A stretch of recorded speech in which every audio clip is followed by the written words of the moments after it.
Darwin টেস্টে বাংলাদেশের বিপক্ষে হারের পর মাইটি অস্ট্রেলিয়া এবার সিরিজ হারের লজ্জা থেকে বাঁচতে অভিনব পদ্ধতি অবলম্বন করছে। একদিকে হাসান মাহমুদ ও মেহেদী হাসান মিরাজদের ভয়ে দলে পরিবর্তনটা তো তারা আনছেই, পাশাপাশি বেশ ভোগান্তিতে ফেলেছে টিম টাইগার্সদের। যেখানে ম্যাকাইয়ের দ্বিতীয় টেস্ট ম্যাচে বাংলাদেশ ও অস্ট্রেলিয়া মুখোমুখি হওয়ার আগে ডারউইন থেকে 14 ঘন্টার জার্নি করানো হয়েছে শান্ত মিরাজদের।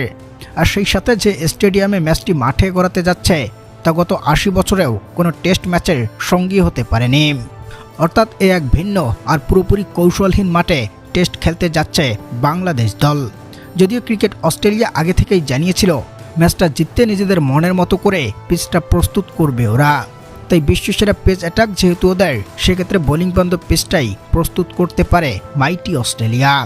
তবে দ্বিতীয় টেস্ট ম্যাচটাতে জিততে এতটাই মরিয়া মাইটি অস্ট্রেলিয়া যে টাইগারদের ভোগান্তিতে কতটা ফেলেছে ওরা, এবং এই ভোগান্তিতে ফেলে মনোবল নষ্ট করতে যেন উঠে পড়েই লেগেছে ক্রিকেট অস্ট্রেলিয়া, যেটার স্পষ্ট ছাপ বোঝা যাচ্ছে ক্রিকেটারদের চোখে মুখে।